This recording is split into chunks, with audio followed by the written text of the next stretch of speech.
And there are two myths about relational conflict that I want to start out by addressing this morning. The first one is this, that good relationships don't have struggles. Most people believe that good relationships don't have any relational battles, no arguments, no disagreements, no rainy days, no sad moments. And the truth is, that's wrong. No matter how well matched you are, whether you got hooked up on eHarmony or Faith Mates, whether it was through your BFF or BMF or sister girl or homeboy, your mama or your grandmama, somebody that you trust real good, no matter how compatible you are, how spiritually mature you are, you will have some conflicts. And conflict is a normal part of our relationship context. Conflict is normal in relationship. It's normal. It's normal whenever you have two people in a close proximity for any type of extended period of time, whether it's at home or at school, at church, at the job, at the community center, in the mall, at the Social Security building, playing bingo, at the General Assembly. Whenever we are together under the same roof, there are going to be some disagreements. We are going to get on each other's nerve and argue from time to time. We will disagree. We will get irritated. We will fall out with each other. We will get upset and even argue from time to time.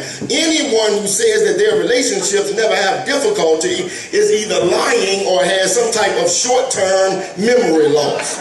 No matter how much we love each other, we are going to irritate each other from time to time. And the amen goes right there. Good relationships have struggles. Here's the second myth. This is the second myth. Conflict hurts good relationships. I beg to differ that one as well. Actually, conflict is an important part of every healthy growing relationship. Conflict can help us. Now I'm sure, somebody's saying here today, when the conflict is handled poorly, the relationship will be damaged, and that's true. Some of our relationships have been damaged beyond repair because we handled the conflict horribly. But if conflict is handled faithfully, lovingly, appropriately, wisely, we can guarantee that conflict can lead to some positive nurturing and continued growth. Creatively managed conflict can nudge a relationship to a greater level of honesty, greater level of transparency, and a greater level of intimacy. Conflict can improve a relationship or destroy it. It all depends on how you choose to respond when stuff gets hot. Unfortunately, most of us make the wrong choice. In essence, we don't just fight wrong, we don't even fight fair.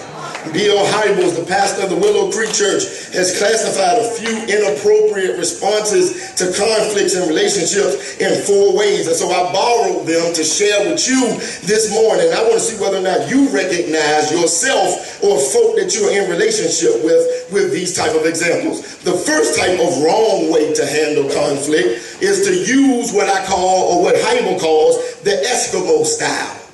This is the cold shoulder method. You know it, it may even be your way of dealing with conflict. Two people know that there's a problem or an issue, a dispute or a disagreement, but no one says anything or does anything about it. Instead, everyone backs off and either talks to everybody else or mutters under their breath, but no one wants to deal with the conflict. No matter how large the problem looms, it is never dealt with openly, honestly and trustfully. We talk around it. We talk about it to other folk. We sidestep it. We high-step it. We dodge it. We avoid it, or hope that time will come when we will never have to deal with it, or things will just thaw out and let the chill stay in the air.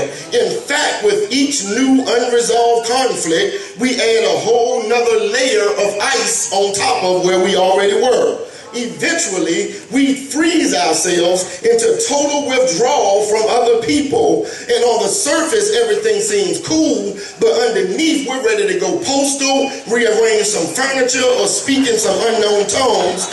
Hear me, because just because people look calm doesn't mean that everything is all right.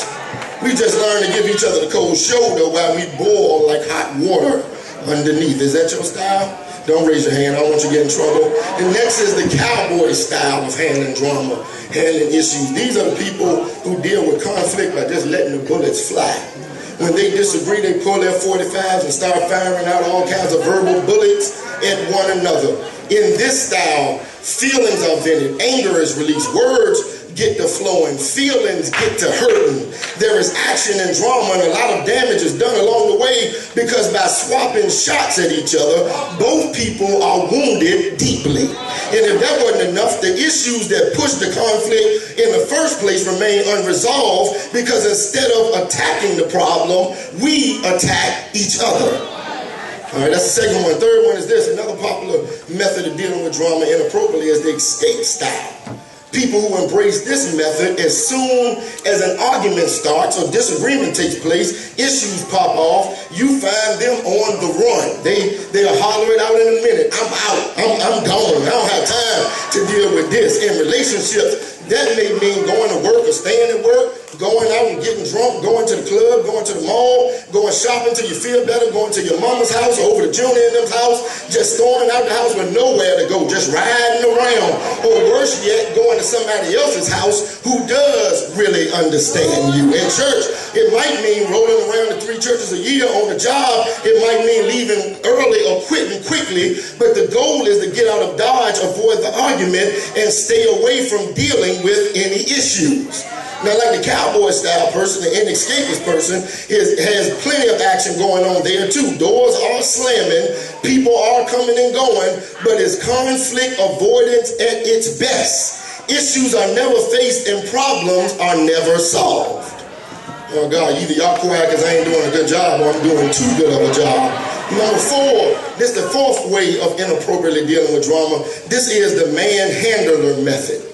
Sadly, some of us react to conflict by allowing verbal assaults to escalate into actual physical violence inflicted on others. Ironically, in this way, that creates more pain and distance, more distrust than the original issue possibly could have caused. And if you show up at the wrong time, on the wrong day, at the right moment, in the right situation, and you show up at their house or their situation, it's almost like the WWE.